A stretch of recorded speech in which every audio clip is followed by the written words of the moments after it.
I mean, there's tons of teachings that we can still accumulate within our lives as non-speakers, and there's a ton that people do have that I'm extremely grateful for. So I don't want to talk down on anybody's knowledge by any means.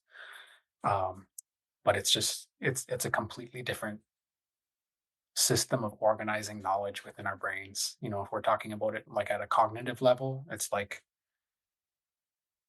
braiding it together. If you're talking about it in the as like a beading analogy, it's like, you know, double stitching or whatever, you know. Everything's just stronger. There's all those connections are just woven together at that point. So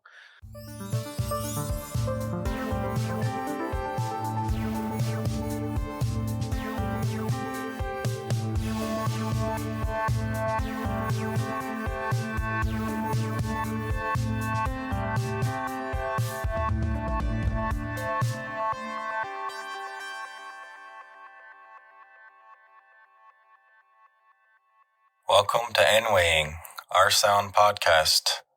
This is a grassroots podcast intended for those raising or helping to raise children in an Indigenous language. A special shout out to the Indigenous Screen Office for making season 2 of N-Weighing possible. Getcha miigwech? Ani. Bojo, we're back again for another episode of your favorite podcasters. Bontan. Nanabem. Mish.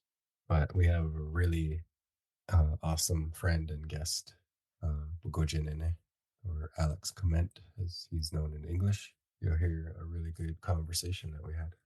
And I think he shared some really insightful knowledge and on parenting in his unique situation, which is crazy and awesome and not something I know any other person is doing right now. And you'll hear his story once we get into it. Anisha Shiayan. Dakos, Angwa. Me and Atagzia. So I'm a little sick for this one, as you can hear it. You heard, I don't know if you can tell or not. Moshke Jane. Nose is full. It's not right, but I was looking for like congestion. Nongwa.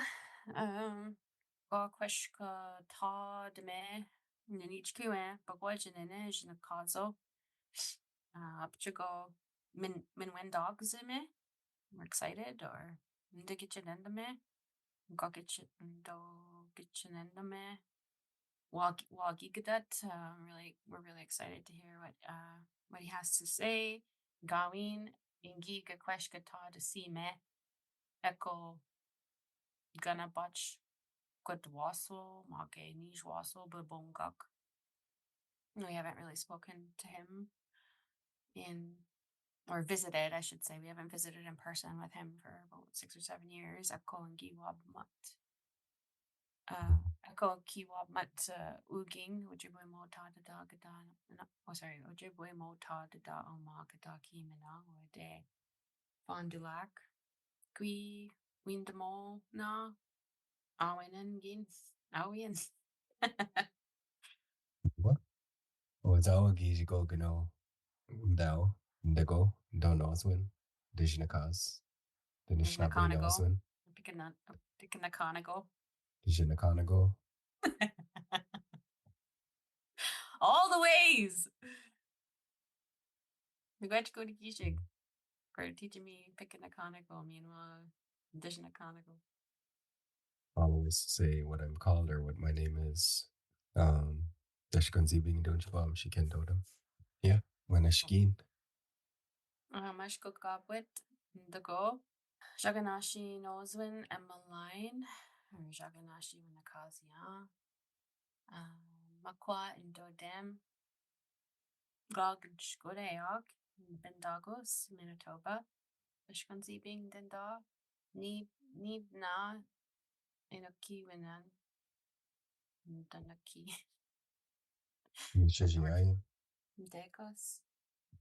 Minoya. Yingigishana Dodaban. Oshkedaban. Mamikwem Madis. I'm proud of myself. Giabe do Pikinakana.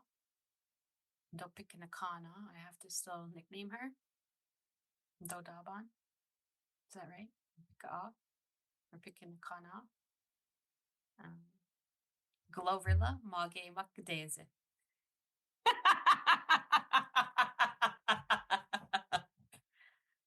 Ensa Daban Diawa. Indo Pikinakana. Hence, Negamut. I always name them after singers that I like or don't like. So it'll either be Glorilla, ho, or a muck dance it or muck dance it. Those are the two words. So if anyone has any suggestions for my new black SUV, black on black on black, then let me know. Glorilla's my girl right now, so that's why I wanted to name her Glow. Anywho, moving on. It's just it's nice to catch up on here for listeners, update them before their minds explode full of knowledge with all of these fantastic people that we're talking with. I still want people to get to know us or hear from us, but at the same time, it's like that's all going to be shadowed in a second here from the wealth of knowledge of these friends and role models and learners and knowledge carriers that we've been speaking with. So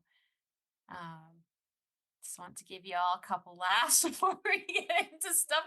I think I've cried every single interview for the last, I think every single one. I try really hard not to because I could just bawl in front of them, but I do my very best to hold it back. Minute Quinn Beach. Fuck it back. So, as my friend Rusty would say, just drink up. Get some beach. Well, everyone's story is inspiring, so especially when they talk about the rewarding parts,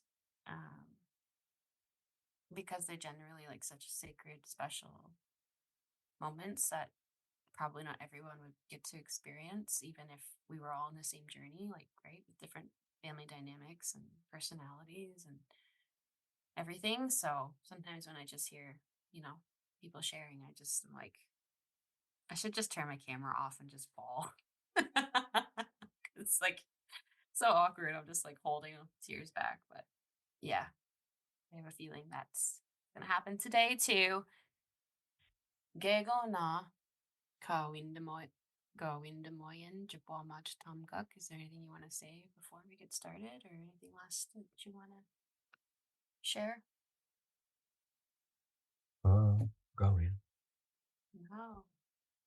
Well, I know he'll be on here shortly, so it's just yeah, we'll introduce our guest here. Matada. Okay, let's get into it.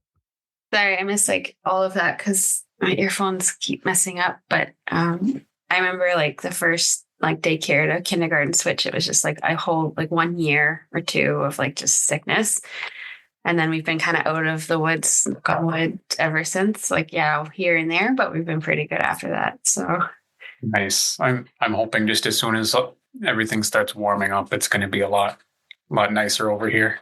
All these cooped up, and I heard was it the preschool where my daughter's going to school, they had a whole week where every day at least one student would throw up. Or probably for about 2 weeks or so. So I was just oh, it's gonna hit us eventually, I know. Yeah. And then sure enough, just a week or two ago, hit everybody but me. I was probably just asymptomatic because I was cleaning up after everybody, and there's no way that I couldn't have picked it up. Just grateful it didn't hit me with symptoms. Yeah, no kidding. That's the worst too. That's the worst. I think that went through here in December, where it was every play place that we went to, there was oh, you guys need to clean up. There's someone else threw up. Yeah. So we haven't been to crowded spaces for a bit. so much paranoia with I don't want to say after the pandemic because COVID's still around, but it's when everybody start moving back into being in public spaces again, like I just had so much trauma from all that, like watching so many of our elders pass and everything. I was just like how do I even get back to all this, No. Yeah. Totally. Yeah. I have been like, we're not getting sick. We're not going anywhere anymore. And poor Monty Ozawa just like going through death, like 3 weeks of different something. I think you've been through like 2 different viruses at least by now. Yeah, past couple of weeks. Yeah, my daughter's ESL teacher too was kind of concerned at conferences about like just how much school she's missed this year and everything. Just like we'll end up falling behind and all that, but I was like, it's fine. She's doing good. Like English isn't the biggest concern for us with her ESL and everything. And I mean, we'll get into this in the interview and everything, but like she only just learned English like when she went to school. And aside from that, like she already speaks Ojibwe, so when she get there for Ojibwe immersion, like she's just like, you know, kindergarten they facilitate a lot of it in English for the first like half year or so. So she's just like, why do I gotta go? I'm just like, I feel you. It was the same way growing up. It's like young elder, just like annoyed that she just knows it. She tells me too. She's like, I already know how to talk. Why do I got to go to learn how to talk? And that's goals right there. Well, it's a little bit more than that, but you'll get to it eventually, I hope. Yeah. And having those multiple languages is like they already have like 3 times triple the pathways to different sorts of learning and being and stuff, right? So I'm like, it's okay. It's okay if they can't go because we're doing something cultural or we're doing something important. I'm like, she'll be fine. we sent her to the early education language and asked for the day. So we're like, go with them then. It's a community, right? Anishan and Babonik is it? Gega Schwaso Babonik is it? In Schwaso? Gega. Nasabzade. Oh, Yeah. Begish na kweshko dari warwi ba? Yeah. Begish wajiging. Because it's dash iso Babonik is it? Ashikwa. Anish? Niswe. Oh, wow. Gadanis? Okay, quiz. Zazikate, Danis. Negoses dash me away, Neso Babonik is it? Oh, Wasi Ikwe, Mino, Mitagonabe. Mitagonabe. Oh, wow. Mission.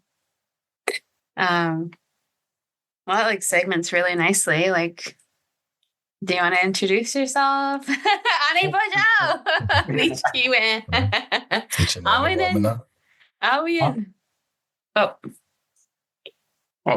Geekhead. Get your name, Wamana. Ningi Gigi Banitun. Nagagi Bisha, I don't go no. Also, Bujun Denaway Maganidog, Bagwajinini Indigenous magazine do them. You would ill bashing when you bow out Dinway Maganig, you would miss Squagamiwi Zaka and English Conaganing. Mishoma Nagachiwanang is Conaganing and Daya Nongum. Ningian goes him in Oma Nujiko Jangus of Babun Kapimisek, Jetanokian, Omanagakea. We got Tananokian, you would Ojibwemotaadidaa Omaa Gidakiiminaang Ejinakaadeg Kamindashke Abiyama in the Nokisi. Gay Ningi Baka Kunamin you Ojibwemo and what is one Ejinakaadeg? We go Gookonaanig Endaawaad, you would Ojibwemotaadidaa. Meanwhile, Ningi Baka Kuna Gamen Oshke Gikinumaading, you would Nesquagamilizagagining, Endazhi-Nitaawiging Charter School. Mimai Delanokia Nongom Ojichigean Nujge Goje Nabadak Magikinumading, Waywen Goje Widukagwad, Nguke Kinumage Jakivite. Mikanobajiwan Way to Ajigua, Ngida Anakanutamage. Hello, my relatives. My name is Alex Kmett. I come from the Eagle clan at Red Lake. My family comes from the community of Ponemah or Obashing in the Ojibwe language. But these days I live at Fond du Lac reservation. My partner and I moved here in, I don't know what year, but about 9 years ago or so. And at the time I was moving up to work with the Ojibwemotaadidaa Omaa Gidakiiminaang program where I met each of you. Worked there for about 8 years or so. And although I still live here, I don't work there anymore. We had helped to open a early childhood immersion nest called Gookonaanig and Endaawaad through the Ojibwemotaadidaa program. So my family is we're one of the founding families of that, and my son still attends. And since then, my current employment, that's at the Endazhi-Nitaawiging Charter School. So I'm one of the co-founders of that. And then I had stepped off of our founding board of directors so that I could take a position doing curriculum development so that we could support our teachers who were just really needing some more resources within the classroom. And just, I'm sure we all know the difficulties that immersion classrooms face and short staffing and not having enough curriculum. So just doing what we can to build all of that and trying to build something great within our community. So yeah, I've been raising each of my children in Ojibwe language. Well,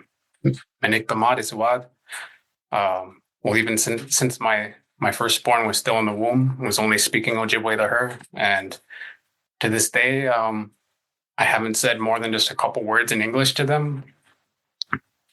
Mostly just to help describe what some of these English terms mean. Just different situations like that, I suppose. And then also their mother is from Mexico, my partner Erica, and she raises them in Spanish language also. So we kind of use a different, it's kind of like a modified one parent, one language type of approach / minority language at home. We still use English amongst ourselves, like between me and Erica as like a parent or facilitator language, but not directly with the kids. So our kids are not English speakers until just this fall, sending my daughter to kindergarten. Within about 4 months, she learned English. So when you hear about it being that slippery slope with immersion, when you start introducing English, I totally believe that. But it's she just started. It's just the irony of you send your kid to immersion school and they come back talking English. But it's a blessing, and I wouldn't change it for anything. So yeah, that's my introduction. It's great to be here and to see you all again, and kind of a trip to hear you guys' voices in English. Yeah, Right? I was just gonna say that. So we met at the Ojibwemotaadidaa, or we call it OOG, and I think me and you met in 2015. And the majority, I think. What was it? I think so. I went there the first time in 2015 as a student, and that's Miss Guanaquid was a student there at the time. Miss Guanaquid in the Gookonaanig. I had already met Miss Guanaquid when he was on tour with his band, BP. Oh yeah. I went and saw them down in Minneapolis and was chatting them up in Ojibwe down there about a year prior. But then we saw each other at OOG and we're like, hey, what's up? Yeah. That's actually so cool. Yeah. And then it was the next year, get to meet you as well. And by then I was on staff and everything. So. Oh, yeah. Yeah. So the majority of our time that we've known each other has been all in Ojibwe. So it's, and other people I've met that way too. And it's really funny to hear people speak English. Yeah, I think the only times I've heard you talk English is maybe when we did like, I can't remember if we did any English orientation with Ojibwemotaadidaa. Like maybe we did a little bit at that time. Otherwise, just listening to you as this podcast. I didn't know you listened. Okay. And when I put into it, I had the same thought. I was like, hey, I recognize the voices, but just like, hearing it in English is totally different. Yeah. I was surprised too when I heard you say hello and everything. I was like, it's just such a trip, right? So you're like, oh my God, or when you hear their first names too, because they're English given names, like, you're not that, like, Monty, like. I've heard some people say too, it's almost like a different, it's almost like you take on a different personality when you're forced to, well, maybe force isn't the right word, but English is so violent. when you're in these positions of only using your language, then and finding ways to communicate, it's like you kind of take on a different demeanor. Good way. Yeah. For sure. Of course, too, there's the humility too, and not wanting to interrupt the elders and all that. So, or to someone's like learning journey, like you're like, oh, you'll figure it out in a second here. Like I don't want to interrupt. Yeah. Yeah. I'm sorry, we kind of already like spoke about this, but we can get into maybe, I don't know if you want to get into details, but yeah, so we met at Oog, and it's so funny because like there's two things that that really stand out is when we played Capture the Flag and I was trying to get you. I felt so bad about that for years. Oh my God, no, it was like, it's just so funny because I was just like, I'm gonna get him. You got away on me. Turned your ankle. Well, we should probably explain that story for your listeners. Alani Gobble made me write the story in the Shabemun in his grammar classes, so I could just read you the whole story. Oh, so yeah, it was like the last day, and there was always like extracurricular or like activities in the evenings that you can attend if you want to. And I was generally like burnt out by that time. So I was taking the time to rest in the evenings, but I felt such a FOMO because I wanted to be there, but I was just like tapped out at that point. So on the last night, I was like, okay, fine. Like, I really want to be a part of this. I really want to play with everyone. This is stuff I didn't want to miss. And I'm like, it's the last night. You have nothing to lose. And so I gave it my all. And of course, I nearly broke my ankle trying to capture you in the woods. Like, capture the flag. It's just such an Emmeline. And here too, I was like, all right, I bet I can escape. I'm going to try to hurtle over these bushes. And then the next thing I hear, ow, behind me. Turn around, I'm like, oh no. Like, it's so embarrassing. And of course, my mind too, it's like, this is kind of an emergency situation. Do I switch to English? Do I stay in Ojibwe? Is her mind going to be panicking? Am I going to be understood? I'm like, am I overthinking this? I don't know if it happened that same summer or if it was the next summer or what, because I was there for years. But we had another instance of actually an elder breaking her wrist also when we were playing Duck, Duck, Grey Duck. And that was the year before I went. Was it? I remember hearing about that. Oh, it must have been when I was a student then. Yes, we were playing Duck, Duck, Grey Duck. A bunch of adults playing Duck, Duck, Grey Duck. Is that like Duck, Duck, Goose? But Oh yeah, sorry, Minnesota dialect of English. Sorry. So we were playing that out in the parking lot. That's all paved rather than in the in the grass or anything. And one of the elders tripped and broke her wrist and then had to go to the hospital in the United States, which is, nobody likes to go there. But yeah, so after those 2 years, it's like we had to rethink some things. There was another time I think we were at the Cloquet Forestry Center with my Mick before he passed, Mick Obun, and we were playing that game that was Bagwajinini-Alex Kmett, like where you throw the ball like over the building and he got like two teams. It's, I don't know, kind of like a dodgeball type of thing, but like you throw the ball over a building and try to sneak around. But so anyway, he tried to boot this ball, and with his big old cowboy boots, and sure enough, this ball goes like right through the screen of one of the cabins at the forestry center and like breaks a window. We're just Did he break a window? Yeah, we're like, all right, we gotta rethink some of this. The Schnabik just having too much fun. Yep. Yeah. Oh, what was I gonna say about that too? Yeah, because that was the last night. So I'm like, I'm not going to a hospital. So I was just like fevered up and just like almost hallucinating in pain. But I'm like, I'm not going to a US hospital. And we drove back 13 hours and Monty just like held me together. And then we went to a hospital here because I was like, I'm not finding out I have a broken bone or something in the States. So that was too good. It made it such a good story now. So yeah, worth it at least. yeah. I mean, it was embarrassing, like, because I think I went to English. You were trying to talk to me in the language, and I was like, I don't know what you're saying. I'm the same thing. Monty knows that well too, because like I get like that when I'm like real cranky or real in pain or whatever. Yeah, we were all. I mean, by then, the end of the 3 weeks, I think we're fairly acclimated to one another's dialects, but it's still pretty new to one another too. Just when you're in pain, you're like speakers. not accessing that part of your brain, right? Yeah. Yeah. And then the other thing I remember is we were gonna make those crafts with the tuna can tins.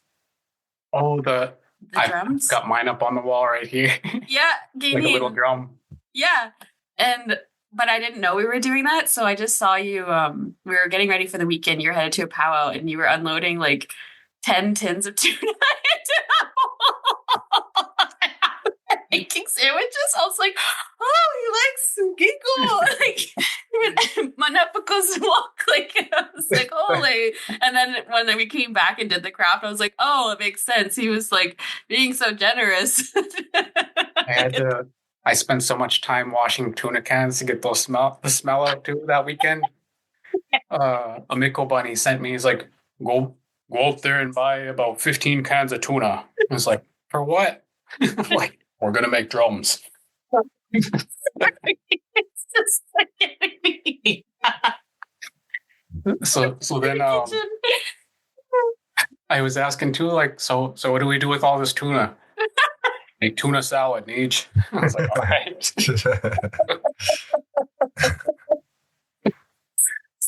Get you this big probably bowl, only a little bit of it got eaten too. I was just like in the heat because I think you're headed to a powwow.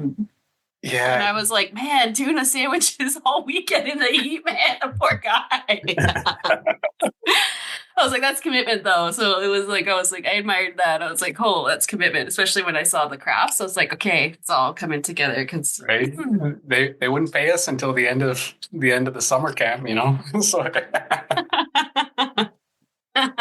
gotta get by.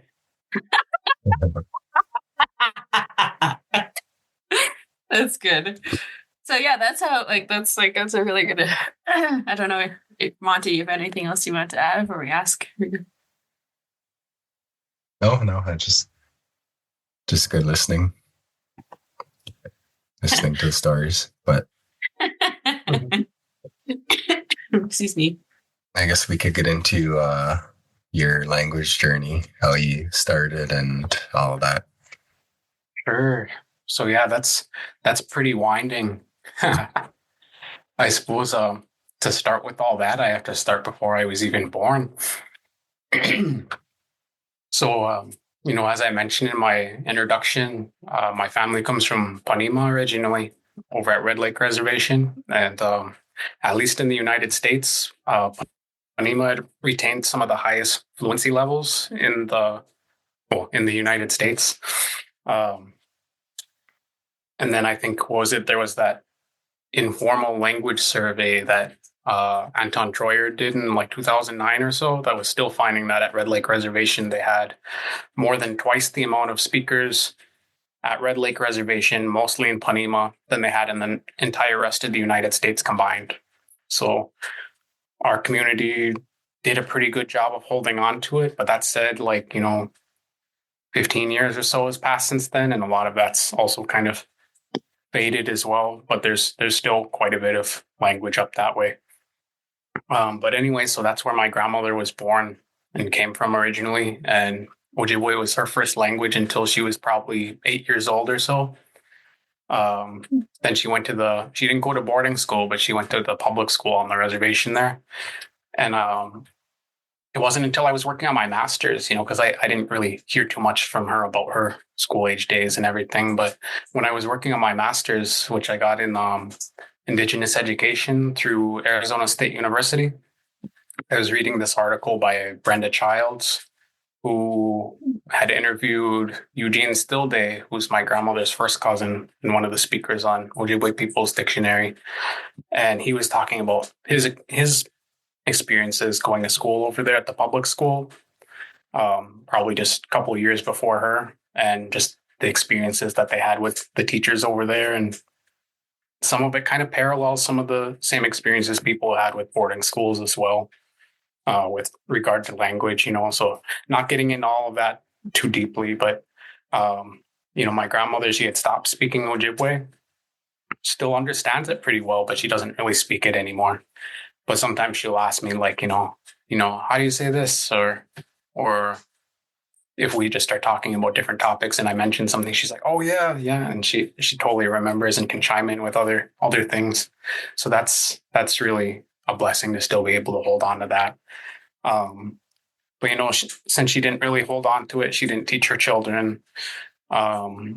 She told me that, she wishes she would have, but it's just consequences of history and everything. So my dad didn't really learn it except for a handful of things like place names and general things, things that everybody knows. So I remember as being a little kid and driving around Leech Lake Reservation, where he's enrolled at, and just asking about some of these, I would see sign for Lake Winnibigoshish, and I would ask, what does that mean? You see this sign that's got a word on it that's 20 letters long. So I'm like, hey, what's that mean?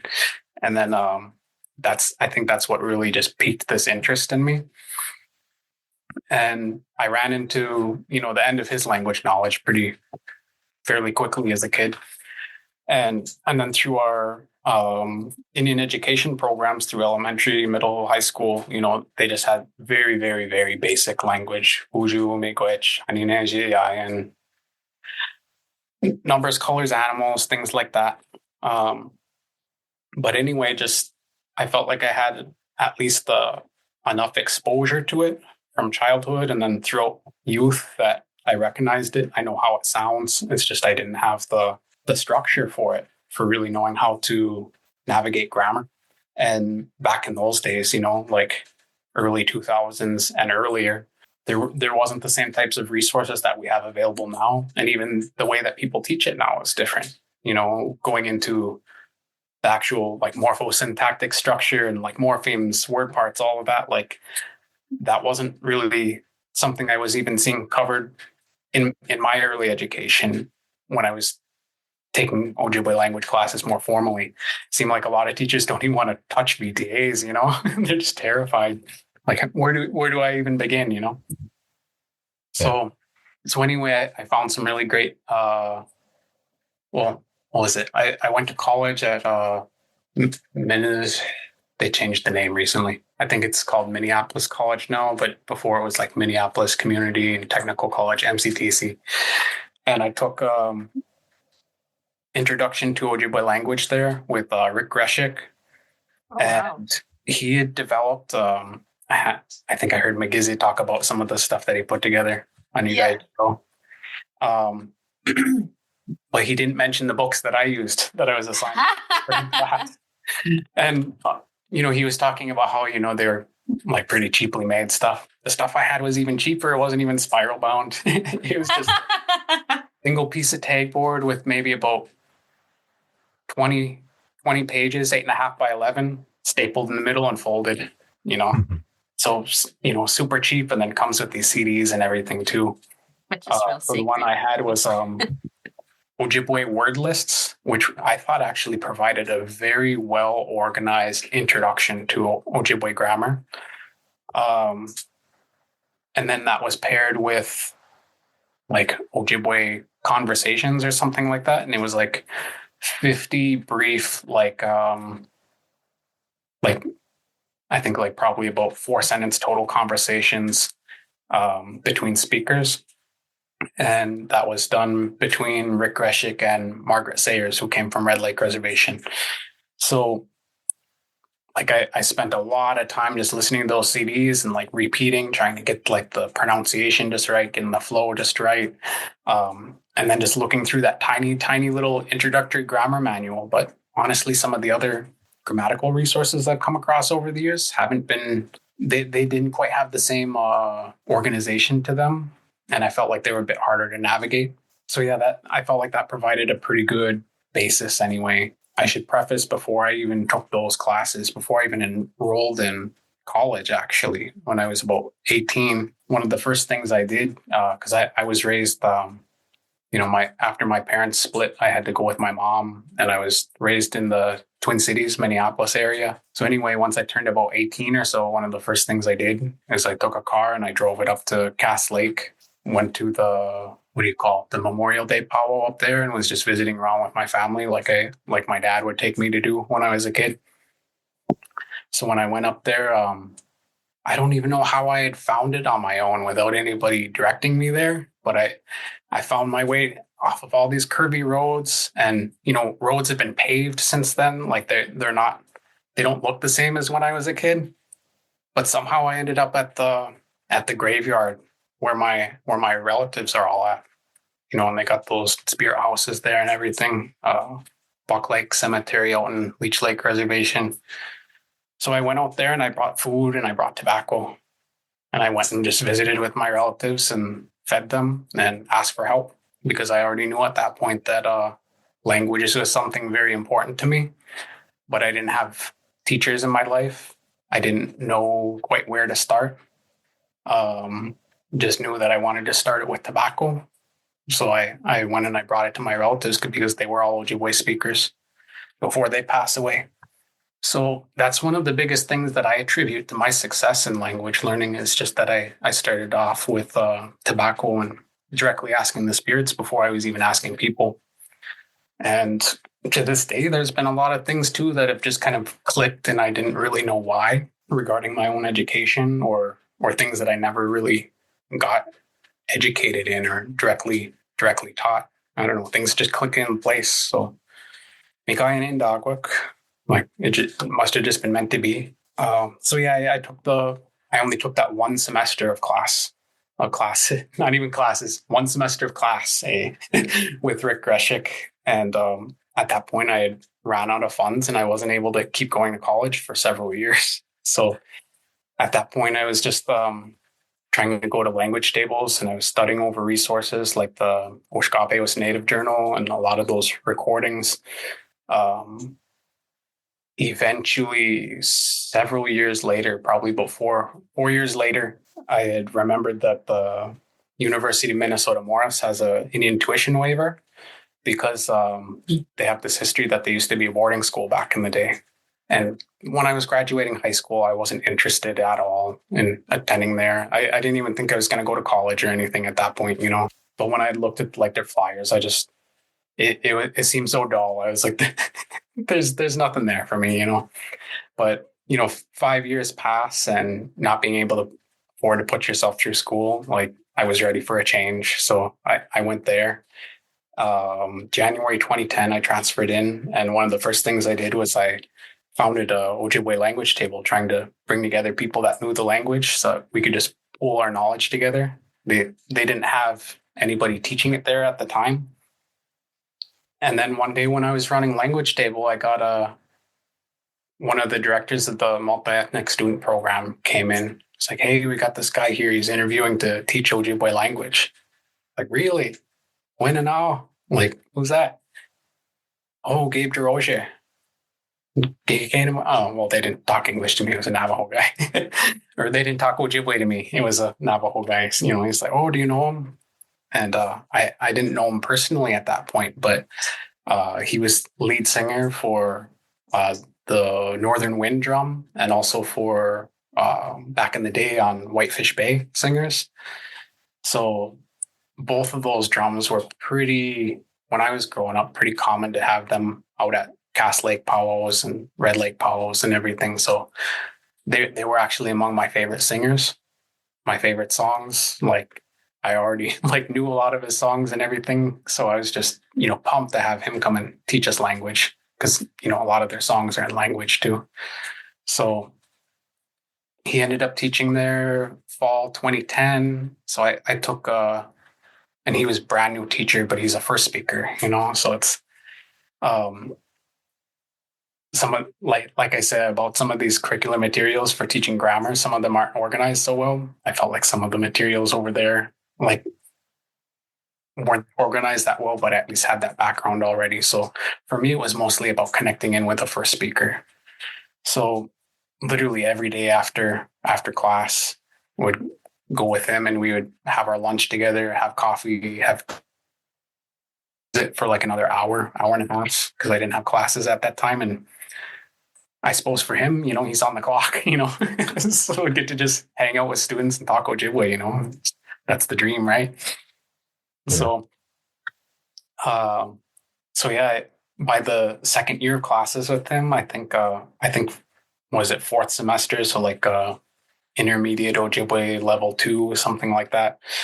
I was one of 3 students in the class, and a lot of days I was the only student that would show up.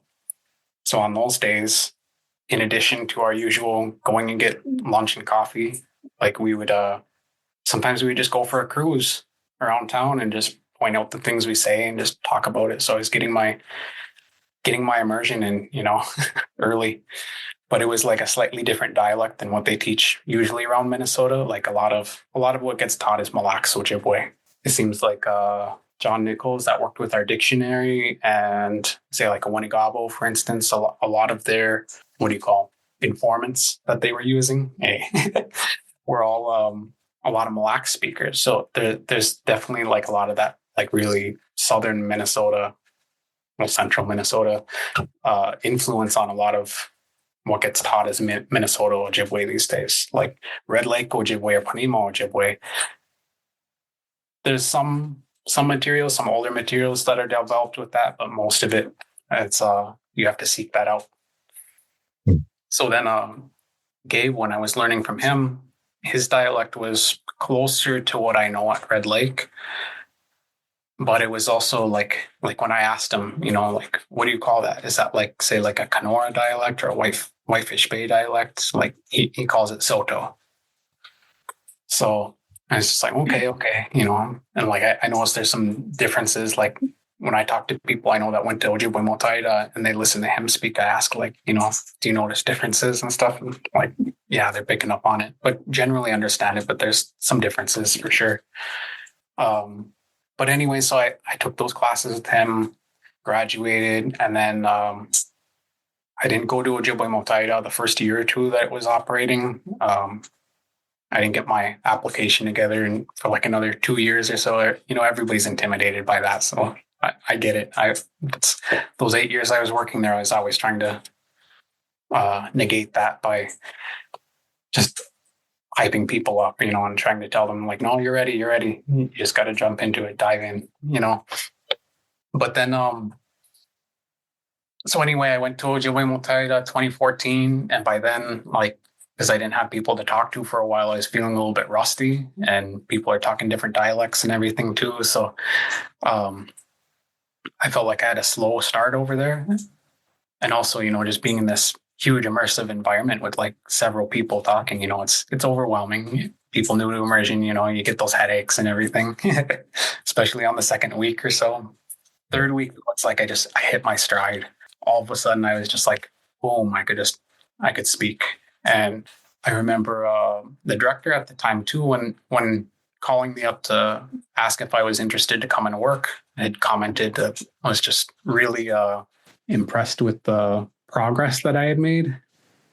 And I felt like it was just shaking off the rust, like it was already there. It was just a matter of like putting it into practice. And, it's like driving a car in the winter. You got to get the oil warmed up a bit, So that's kind of what it felt like for me a bit. That said, I mean, there was still a lot of things that I still didn't know about language structure and all that. So a lot of the grammatical instruction from Ojibwe was very helpful, as was when I started working on curriculum development for them. I think that was probably one of the biggest things because, that first year I was working there, we had 2 other people hired as language specialists, and they had both quit after a couple months. So it was basically just me and the director. And we were running everything for the winter program just by ourselves. And we had all this money set aside to be doing recording with elders and everything too. So sometimes I was putting in up to 75-hour weeks doing recording and transcription and translation with a bunch of elders, Nancy Jones, the late Leona Wakanabo, Jerry Howard, Amiko Bun. I was working with a lot of them especially in that year, putting in a lot of hours that year, but in the coming years after that, with a lot of just like these late grade Ojibwe language speakers.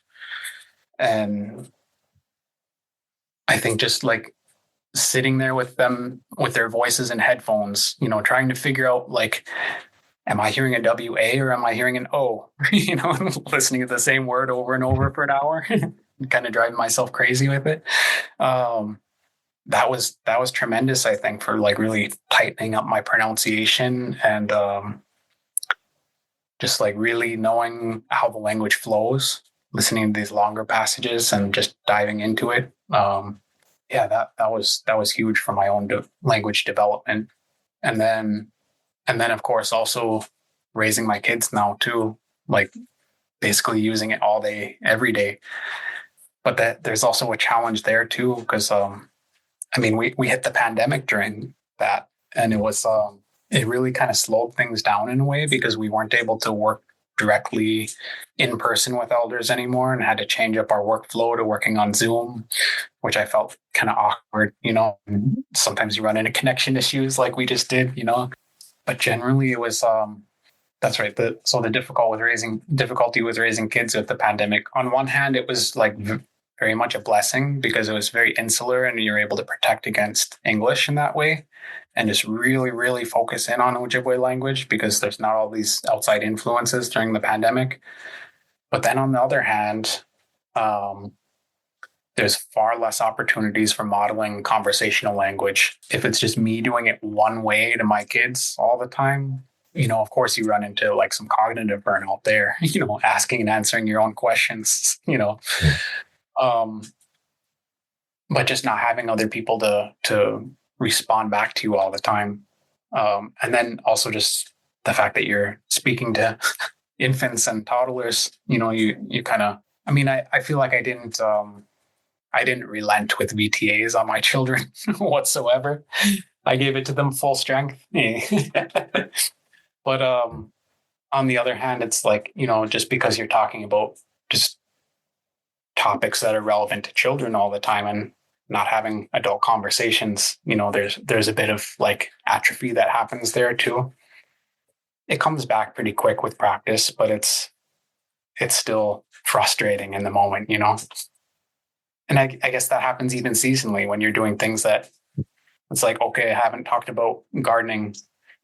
We're only gardening 3-4 months a year anyway in this northern climate. But okay, we haven't talked about gardening in 8 months. It's time to jump back into that. How do I say dig a hole again? But yeah, that's been a huge thing too for us as a family. It's just we produce a lot of food, do a lot of gardening. So we try to raise our kids out in the garden and do it all in the language. I feel like the connections that are being made there, like, in our language too, it's, I feel like there's so many aspects of relationality and reciprocity that are reflected within our language, just that are tied to our own worldviews and the way that we interact with everything. Just to be able to model those those forms of respect, both linguistically and through our actions within the garden, I think is tremendous for the types of things that we're trying to pass on to our children. Like, just recognizing that plants are lives too, or like bugs are lives too, like so many people, I think when they're out there gardening, they view, like, say, anything like a weed or a bug as just like a pest, that needs to be eradicated, and it's when I'm out there and I do my talk in the spring before I even break the soil, I'm asking for forgiveness from the bugs because that's their home, like they didn't invite me in, so it's like, you think about that in the context of colonialism and it's almost like an interspecies form, so it's like, I know that I've had people too that are fluent speakers like, well, you got to eat too, Neej. It's like, well, yeah, but I think it's, those are Manidotsak. They're little spirits, we've got to be respectful to them too. So I try to tell them, it's like, let's take it easy on one another. There's going to be plenty here. Take it easy on my food. You can have some, but just we got to eat too. And since I've kind of stopped worrying about some of that stuff too, and just kind of go about it, like we've had great harvests. Like my first year out at the tribal farm here too, I had like over 3,000 pounds of food past my scale. Wow. So like we end up giving away a lot of it because we can't even handle it all, and it comes back to us in different ways, like walleye and moose and stuff like that. Like I'm not a Fond du Lacer, so I don't have the right to hunt moose, but they do. And, if we're supplying them with a bunch of vegetables too, it's like we're all eating good.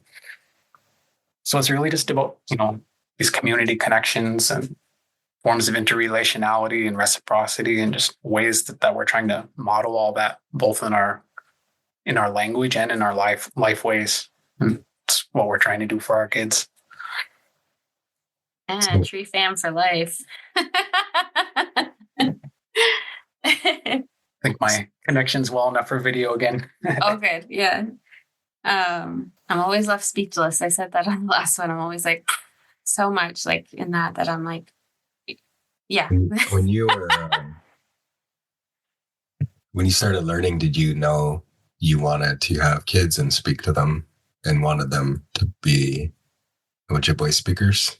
Maybe kind of complicated there. Like when I was growing up, like, I don't know, I was pretty depressed growing up in the city, like disconnected from family, disconnected from even a lot of my friends. Like my neighborhood, we had a lot of Hmong people in the community, which I don't know if you guys have Hmong people up around your area. You guys are around Toronto, right? More or less. 2 hours from Toronto, yeah. Oh yeah, probably not over there then.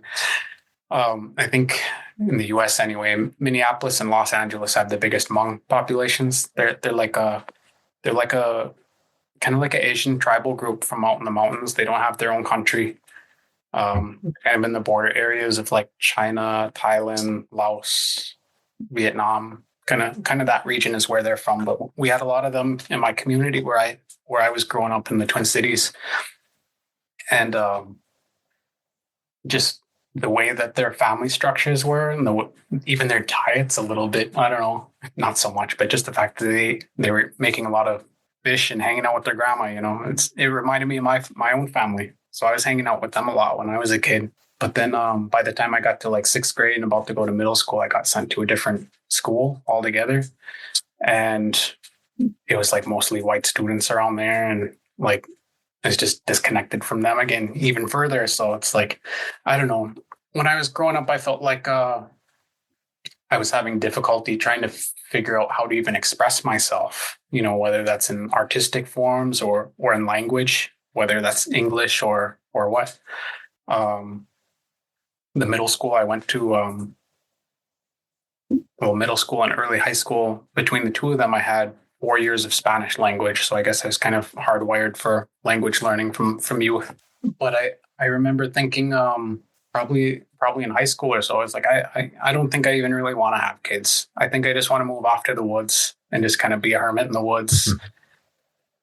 Maybe I'll go to Ponemah and learn Ojibwe language there, go off in the bush up in Canada. And that's probably just how I'm going to live my life. That was my thoughts at, 16 through 19, probably. Like even my early days in college, I didn't really have a desire to participate in, white American settler society. Did you have your name at that point?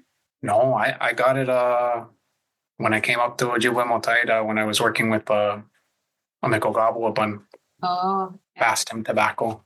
Yeah. So I was just because I'm like, I want to go be a hermit up in the woods, and I'm like, Bagwajinini.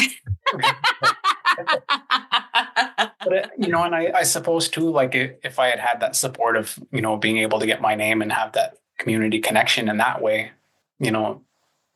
like the Indian education programs when I was in school, like at least the district I was in, like there was only a small handful of families, and we were spread out between different grades. So we weren't in classes with each other. We didn't really build up social connections like we could have or should have, Didn't have the ability to even like look out for each other on the classroom, because we're in different grades, Mm-hmm. But that said, if it might have been a different story if I had more community like I wanted as a kid, But anyway, so I didn't really think I was gonna even have kids or anything. But I knew language was something I was at least interested in. But once I was getting started and everything too, I think that's around the time that I don't know if you all ever saw the First Speakers documentary. It's it was through PBS. What is that? I don't remember what PBS stands for. It's edited so much by now, But Public Broadcasting Service, is that it? Yeah, PBS. That's where they would, where they used to show Sesame Street, before that got bought by HBO. What a crime. But, so let's see, what was I saying? Distracting myself. So we got you the First Speakers videos. Oh yeah, so I saw that documentary, and it focused on mostly on they talked to like Anton Troyer and I think maybe even Keller over at the Wadukudading School. As I just gesture to the east.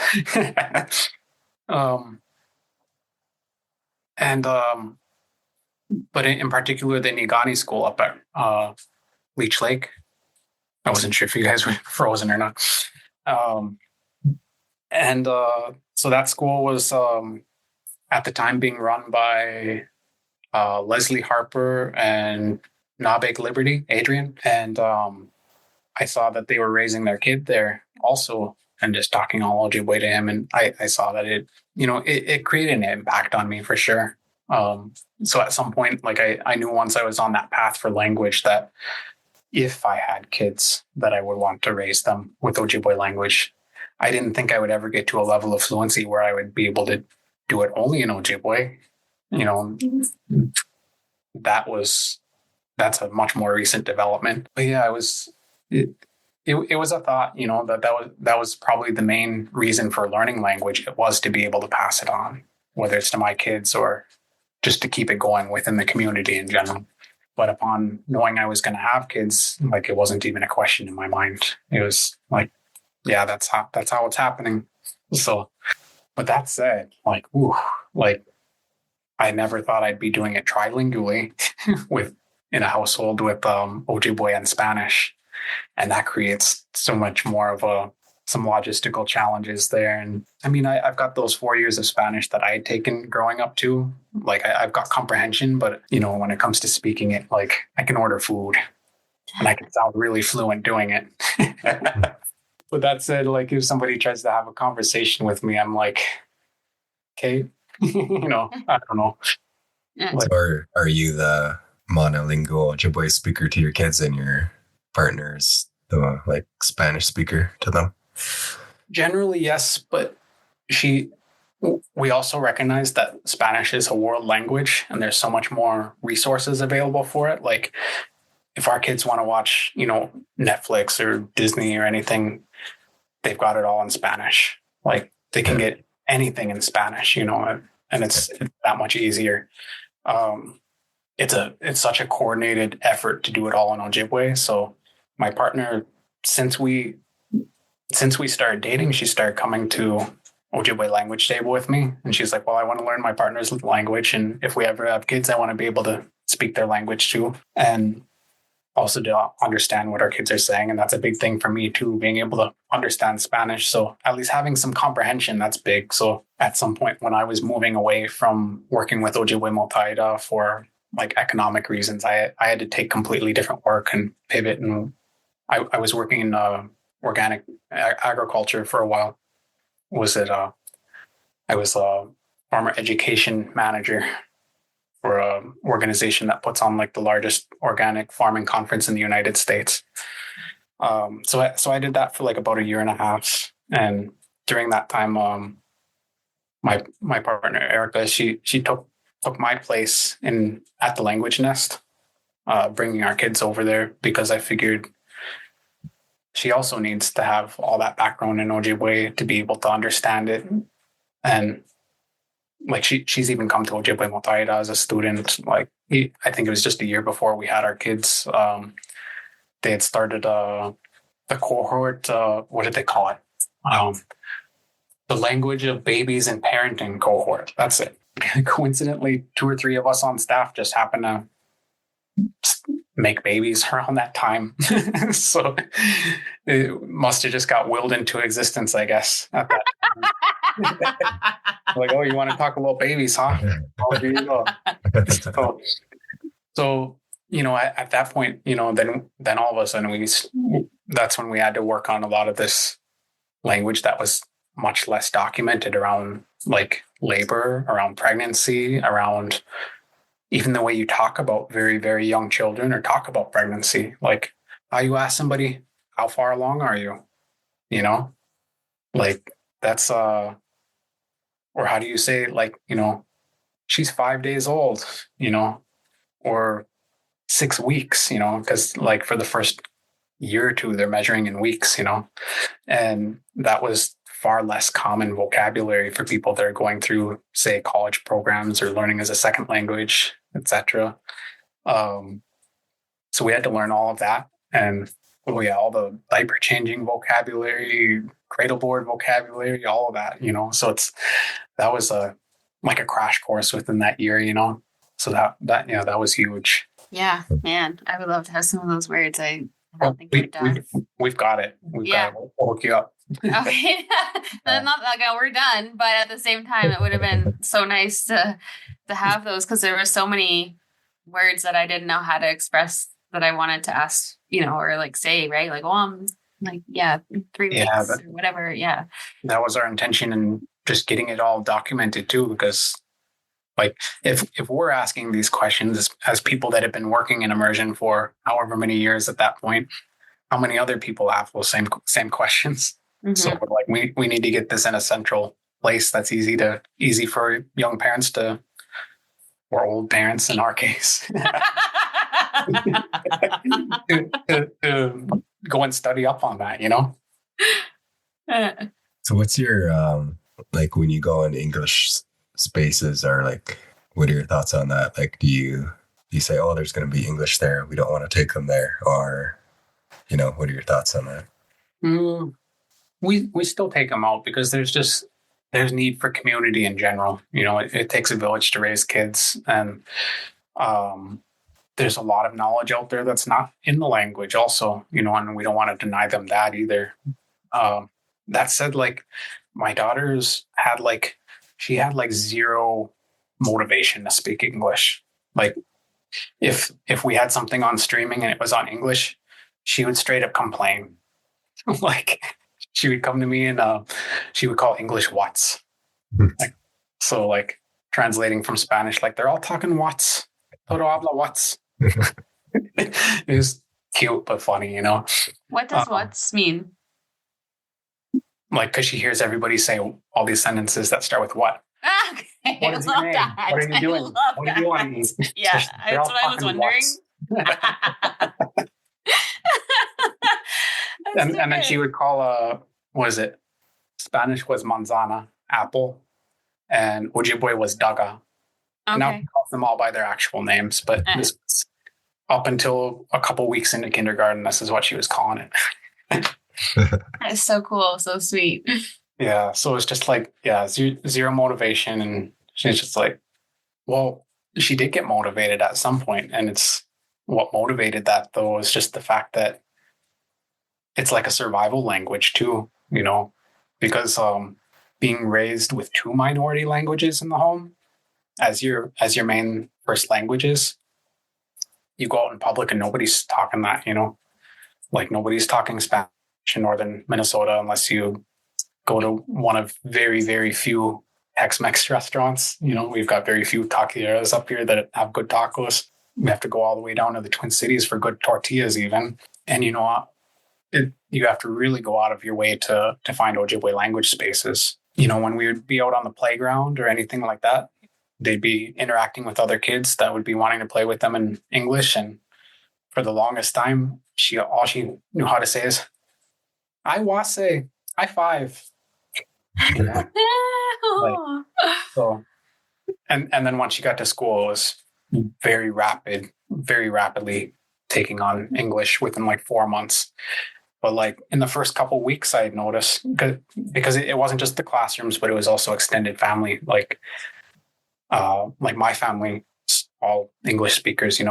Like Erica's family is all Spanish speakers in Mexico, so that it's easy for her to talk to them on the phone and everything. But when we would be interacting with my family, because there's no English, I think, well, even going into having my first being born, my family is starting to express nervousness about it, I guess.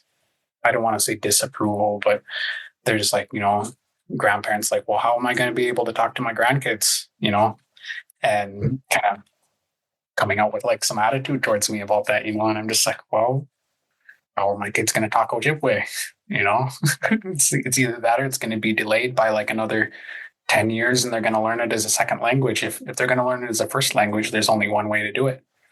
We did it that way, but like, sure enough, she found it on her own with English. Like, just she was self-motivated just by listening to us in other public spaces. She figured out how to have very, very, very simple conversations. And then once she started going to school and rapidly picking up English, I think it was the first week or two, we overhear her on the phone with my mom. She took the phone and walks off to the other side of the house. We heard her have a full conversation in English. And first time we hear her using like all these words, grammar patterns, like all that. It's a little rugged, of course, like just like anybody that's just learning a language for the first time. But like we were just amazed, but like, wow, like didn't know she knows those words. So like, where'd you pick that up? So, but it's so yeah, we don't go out of our way so much because they kind of self-regulate it. I think there was also a big question too, and this was interacting with like the other language nest families too. Like everybody was trying to figure out like their language plan, their language policy for their families. How are we going to handle English? If my kid talks back to me in English, am I going to ignore them and only talk Ojibwe back to them, or pretend that I don't understand it? Things like that. And me, I was like, it's difficult. We're already playing on hard over here, doing with two minority languages. So I'm not gonna ignore my kids. I'm gonna. So like to this day, my daughter will talk mostly Spanish to me. Like I don't understand all of it, and I'm really clear about them. Like.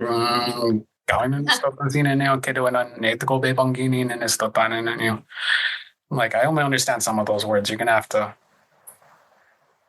find another way to tell me, and she'll roll her eyes and just be like, okay. Or she'll go to her mom and ask her mom to translate for me. So, but that said, like she can even though I don't have that as nearly as strong comprehension of Spanish as she does, or as my daughter does Ojibwe, like I would say she's got like first speaker comprehension of Ojibwe. It's just she will answer me back in Spanish a lot.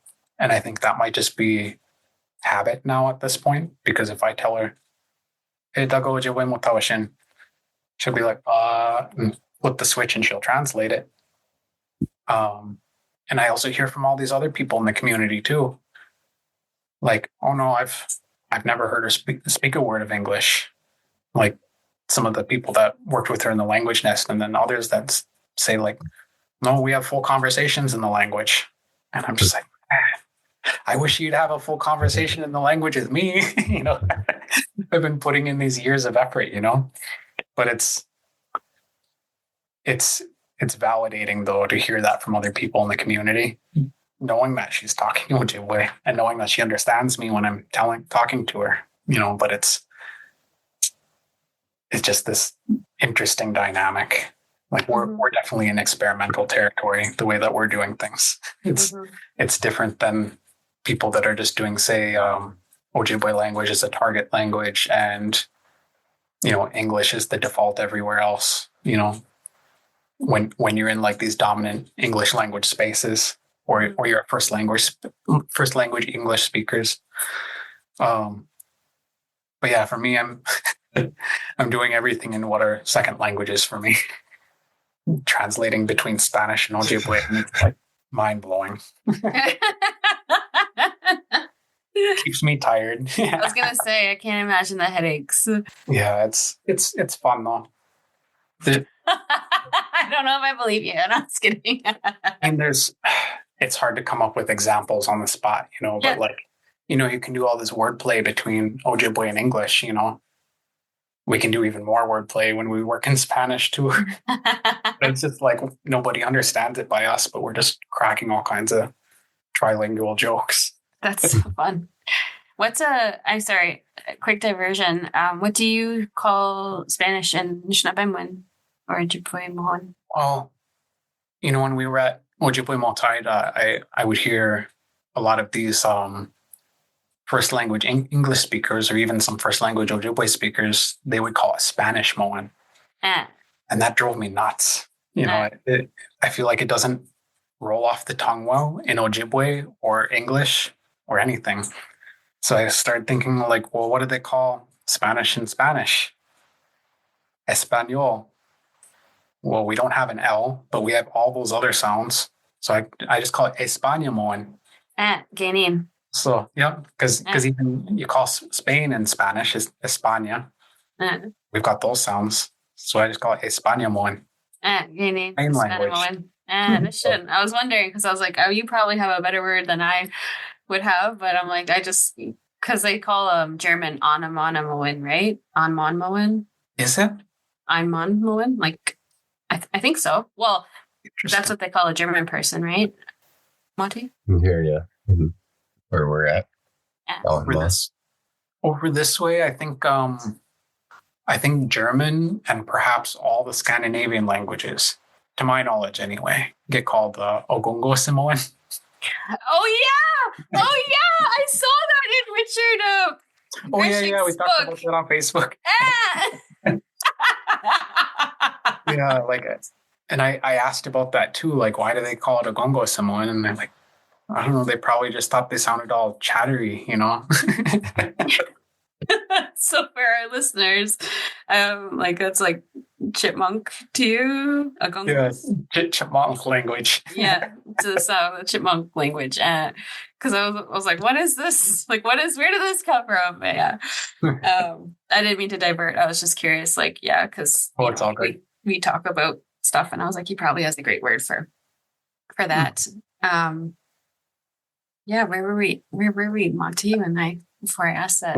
When I was giving my whole answer to, it's like, I'll have other thoughts of like, you know, other little pathways of where I want to take the discussion to. I'm like, I'll loop around back to that. And then I forget.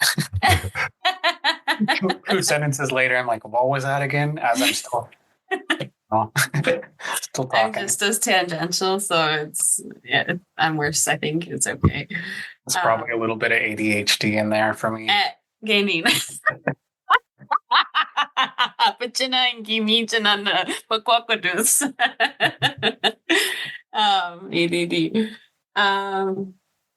Yeah, well, you kind of answered like a lot of these questions, like as you were speaking, that we kind of had. I guess I don't know if you already mentioned it or if you want to reiterate or go the other way on like what have you found to be the I know that we kind of talked about the challenges, but what have you found to be like the most positive impact or surprise, like rewarding, maybe not expected, anything like that? Any big moments, positive or learning moments that stick out with you and trying to do this? I know that it's a little bit more complicated when you add in another minority language, like you were saying, but yeah, I know that like either one, like something that's really been impactful in a good way or something that's been really challenging. I mean, there's a ton on both sides. I mean, I think I mentioned some of the key challenges. I think it's really just doing it all in second languages for me. It's just like you get to these points too, like say this morning. So this morning I was trying to get my daughter ready for school, and last night she was telling us and that I don't know if they're doing like one of those theme or like student spirit weeks or something at her school. We didn't do them when I was growing up until I was in high school, so to do that at elementary school seems kind of different to me, but hey, it's 2025. But anyway, so like it sounded like maybe we didn't get the memo about a spirit week or something. And like she was just irate last night, just telling us like everybody's supposed to dress like elderly people or like grandparents. And she doesn't want to do it. And she's not going to go to school. We're just like, what? Like, and we're like looking in our emails, looking in our text messages to see if there's anything that went out from the school, and nothing, and so wake up in the morning and it's like, well, all right, well, just gonna get her dressed in normal clothes and send her out the door, and wake her up and she's asking me like, where are we going? Tell her school, and she right back into the same fit. It's not just that it's happening at the end of the day, but it's happening when she's half awake and she's expressing all of this to me in Spanish and I'm half awake, just like trying to make sense of what all these arguments are going on. And I'm just like, oh my God, like, like seriously, why do we got to have this going on at 6 a.m.? So eventually it was like, I don't know, I couldn't convince her to go to class today, and it sucks, but hey, what are you going to do, and on the other hand too, it's like, why do kids have to stress out about these spirit weeks, and like worrying about, all that, shouldn't have to stress out about that. Yeah. But it's anyway, supposed to be fun, but it's there's pressure to fit in, and it makes it difficult to just be. So I mean, that's one of the challenges that I encounter doing it in what are both second languages for me. Like when there's moments that I'm just like what are you telling me? Like, and my comprehension of Spanish isn't quite up to snuff on all of it. Like I do not have a kindergarten level Spanish speaking ability apparently, but I can sound really good ordering food.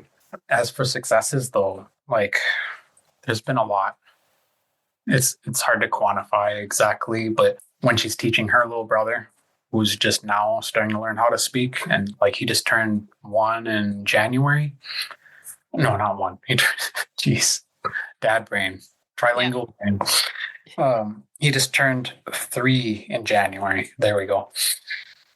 January's the first month. It's where I'm getting tripped up.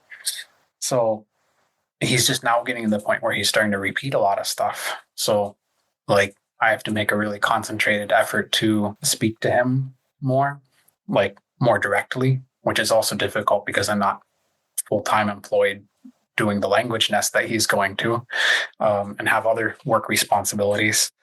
But I still just have to do everything that I can to nourish his linguistic development.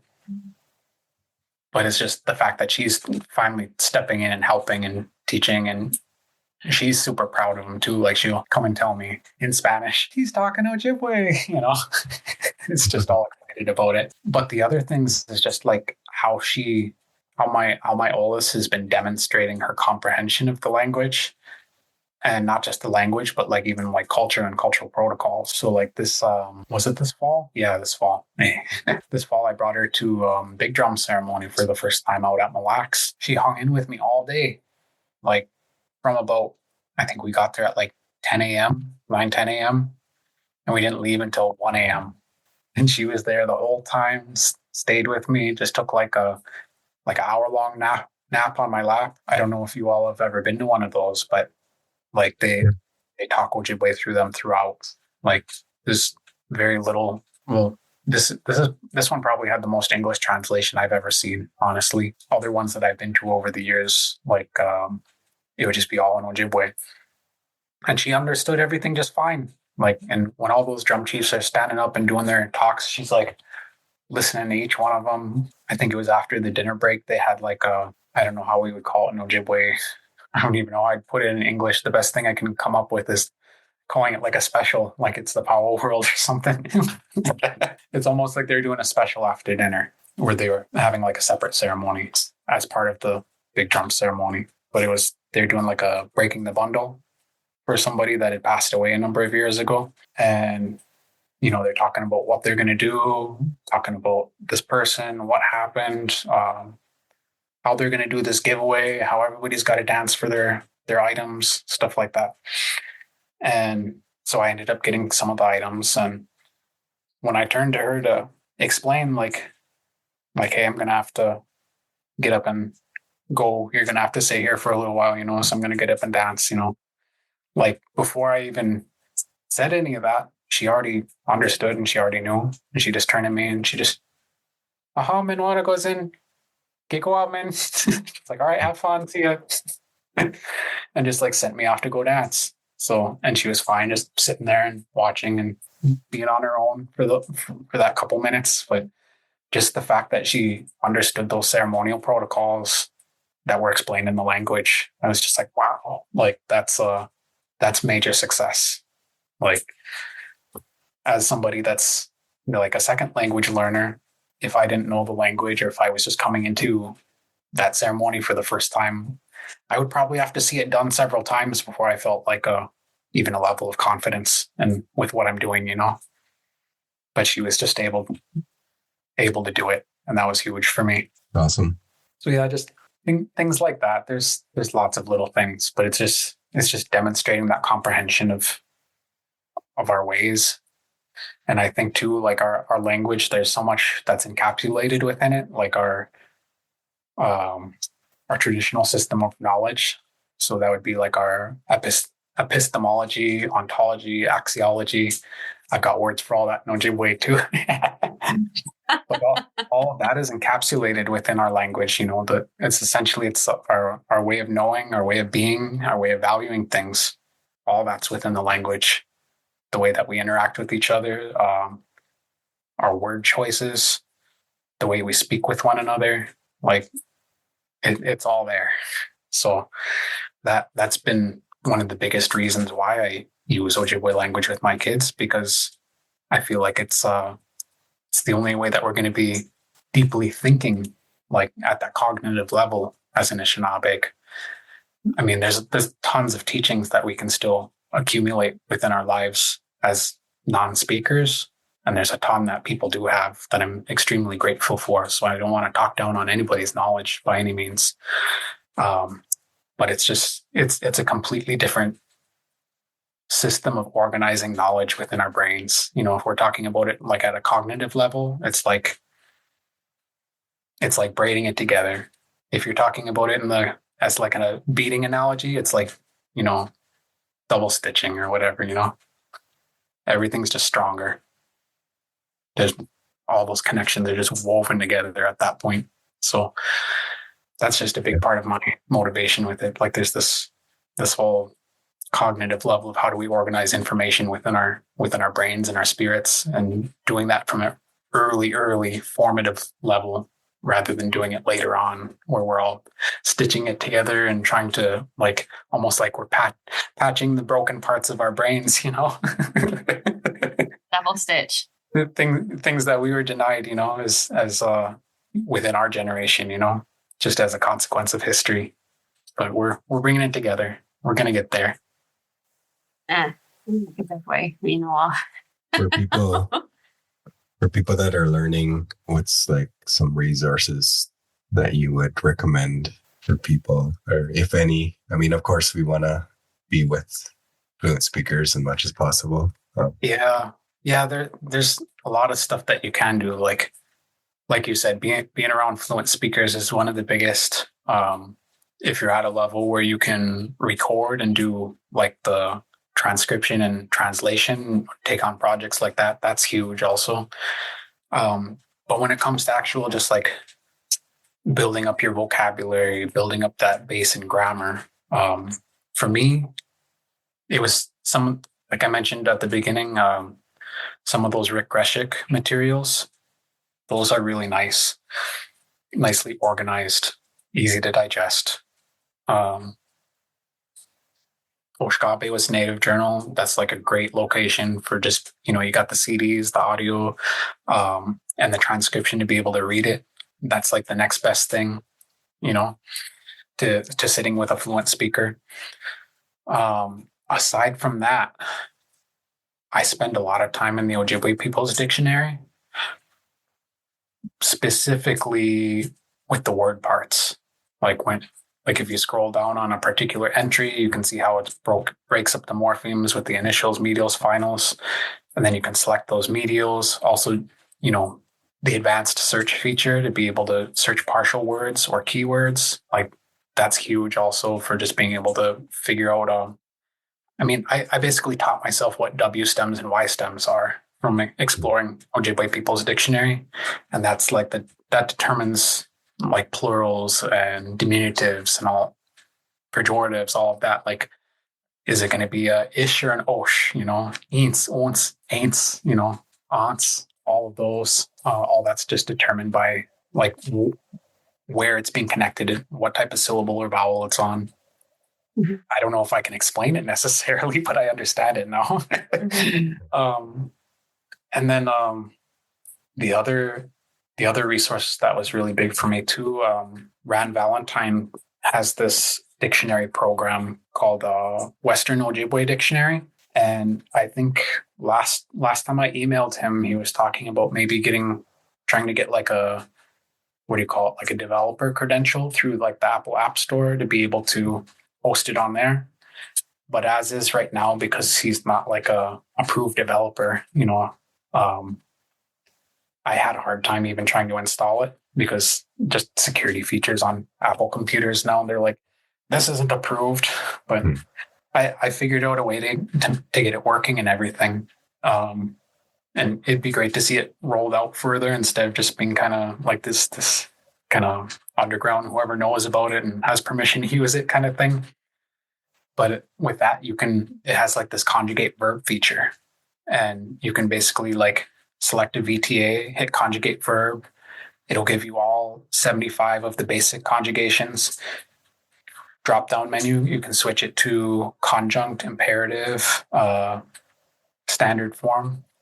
And then you can switch the modes between, you know, preterite, dubitative, and just standard. And then also like negative and positive, and every combination thereof. So it's like, for being able to learn all of those verb paradigms, that was huge for me. Especially for VTAs, I really like how it's organized. It was really easy for me to see where the patterns are, and to just be able to start chunking those out, because, you know, I only took up to Ojibwe level 2 in college. They didn't offer advanced or master level courses where I went. All that's just been done in person with elders and everything. So and then just exploring these resources and trying to make sense of it and take it apart on my own. But yeah, I thought that was a really, really, really great resource that's not very well known also, but it's super powerful when it comes to like how all those paradigms are just built right into it. Otherwise, you might get it in like a college lecture if you're lucky, or over at Ojibwemotaadidaa maybe. But yeah, those are some of the biggest resources for me. That was awesome. I have a quick question too for you. I'm sorry. When you look at those things and you use those things, how do you use them or study? Like, what's your like, if you have one, like, do you do like 5 minutes every day? Do you, this hour you have a break, you usually take the time? Do you do it at nighttime, in the evenings, all day long, like during work? Like, how have you maintained that consistent learning or gotten there? Or what time? Yeah. Do you understand what I'm asking? Yeah. Or just all of the above? Kind of all of the above. Like okay. Because I wasn't in a class doing it. I didn't have like a structure assigned to me. It was just trying to figure out a structure that works for me. Mm-hmm. So, like, say for VTAs, what I did was I would just take it little bit by little bit. When I worked at Ojibwemotaadidaa, we actually worked on this. We tried to work from this kind of philosophy of we call it like 3-5-7 in immersion, and the concept there was that your brain can take on maybe up to about 7 different concepts before it starts to go in one ear and out the other. So on any particular lesson, we would start with like maybe 3 vocabulary words. Once students that have that down, add in another 2. Once they got that down, add in another 2, and then hold. And that's generally what we would try to do. And we ended up finding other ways around that. And that was actually working within morphemes because it's more multiplicative, the way that you can recombine them. And it was actually Ottaquans that I had seen first doing that, and it just blew my mind. And I was like, there is way more efficient ways of learning vocabulary than rote memorization of these long words, like lists of these long words, Mm-hmm. Mm-hmm. And my vocabulary learning just took off in terms of like all of a sudden it was just I could understand once I started working on word parts, then I was understanding words that I hadn't heard before the first time that I hear them spoken. Mm-hmm. Or even being able to say words that I've never said before or maybe even heard before, and they're still understood just fine. Mm-hmm. Yeah, because you understand the word parts. Yeah. But backtracking a little bit, I didn't really mention how I learned those morphemes, though. I was putting together a lesson plan on like advanced weather for weather terms and geography type terms for students out at Mille Lacs Reservation. And I would be up until like 3 a.m. I wasn't even at my laptop or anything at that point. It's just that these morphemes were still stuck in my head. And I'm just laying there trying to sleep, recombining word parts in my head, for hours. And that's after like a couple weeks of that, it just clicked. And it's like, okay, I guess it works now. Like that helped me overcome, in my adult learning, I've probably gone through like three or 4 major plateaus where learning starts to atrophy. And I've found ways to break through them, but sometimes I'll be on those plateaus for maybe years at a time, before you even realize like what you need to do to break past it or where you're stuck. I've heard a lot of people, and people have mentioned on your podcast too, it's like keeping that list of what you don't know or what you want to know. But that's hard too, Yeah. So it's, especially if you don't always have like you're not so techie, or you don't always have like a pen on you. Like, it's just like, you might just be driving and something pops in your head and you're like, oh, I'm not going to remember that in 5 minutes. But I wish I would ask about that, So that's something I need to get better at myself, But I think for like, say, the VTAs anyway, geez, I'm really hopping back and forth. It was identifying where some of these patterns are and sticking to that 3-5-7 so I don't overwhelm myself.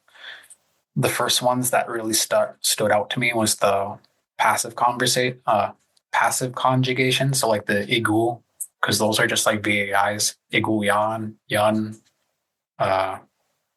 igot, it's all the same VAI endings. But then when I started figuring out the like first person to third person, like me to you, or no, not me to you, me to he or she, or me to them, that's when I realized too that to make it plural, you add in is like an extra syllable. So it's like, let's see, I should use an actual example. So like we do kawag when I help him or her. We do kawagwa when I help them.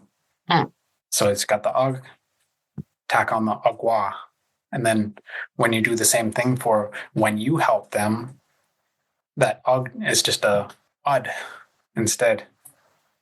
So it's like ud, adwa. So I would pair those all together, like ug, agwa, ud, adwa, because there's already reading patterns there. And I would always kind of stick those ones together. I'm staring at my VTA put on the walls after speaking with McGizzit on like, okay, resetting goals and whatnot. And so as you're talking, I was like, okay, yeah, there's the AG and then there's AGWAA, like agwa. And so I really like and appreciate that those groupings or those strategies for those groupings. I was just going to say, if you could share something in Ojibwemoan to other learners, if you have a message for them in Ojibwemoan, you can share that. Okay, go Papa Maindangin. Ich bin Sanakakue. Ich Nandake naman o egit in way when on going up at je. Going to get go gigi Ojibwemotaadidaa si men. Me to go be bungi. Gego Papa Maindangin. Gego Papa Maindangin a features on a guk. And Nandake naman way and getting away when on. Ananki Pokoshka Magak Magagi Isishka Magak Bangi Kinaway get that amen.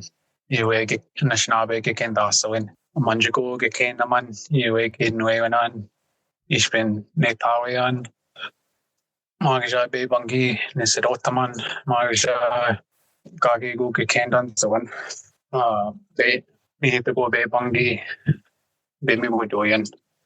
Mamu idash kinawent kinagego kitayamen je tuminose magak kinagego manish nabe oking.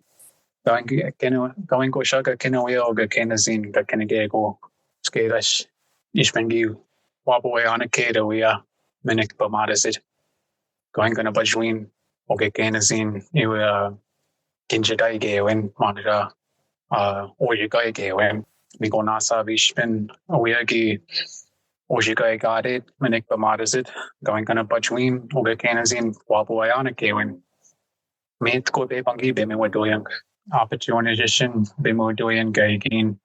It's basically like don't worry if it's difficult to learn the language when you're on your journey seeking out the language.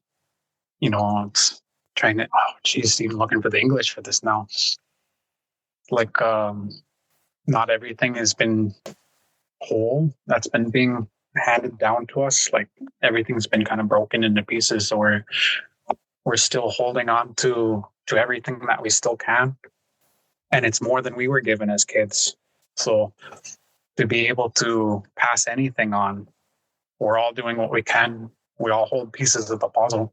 Nobody is a master at everything. Like we all have specialized knowledge and things that we know that other people don't know. And that's the same whether you're a fluent speaker or a second language speaker or somebody that doesn't know any language whatsoever, any Ojibwe language whatsoever.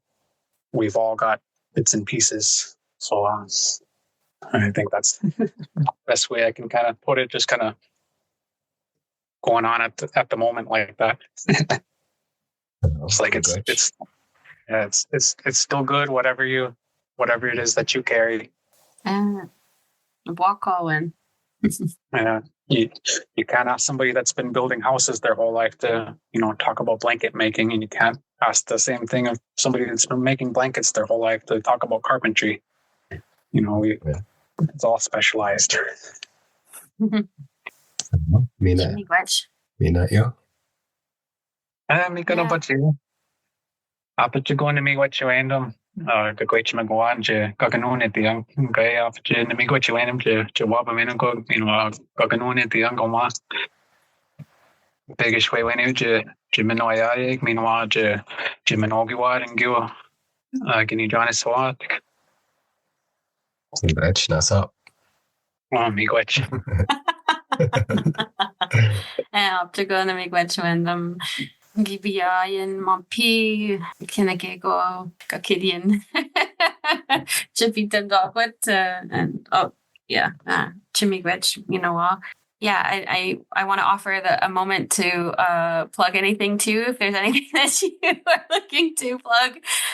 No pressure though, but if there's anything that people want to check out or support, yeah. Sure. Well, all of our immersion schools out there are all, underfunded and understaffed. So, I helped to form the Endazhi-Nitaawiging Red Lake Charter School. So if there's any generous funders out there that wants to help us out, get in contact. We're not hard to find. redlakecharterschool.com. Yeah. Woo. Nice. Yeah. Otherwise, it's been great being here with you all, and I look forward to the next time we cross paths. Hopefully sooner than later. Me gotch. Okay. Yeah. Us as well. All right. Me good. Kiko up minute them. Go up minute go. Mamapi. Mama. Chimigwech Gobs and Dawya Kinawea. Thanks so much for listening to our podcast and weighing our sound. To reach us by email, find us at oursound.podcast@gmail.com. You can find all of our links to Buy Me a Coffee, Patreon, Instagram, etc. at our link tree, which is linktr.ee/nwaying.oursound. Our theme song was done by myself, Neen Mashkogabwidkwe, and artwork completed by Nashime, my younger brother, Brent Beauchamp. Chimigwech.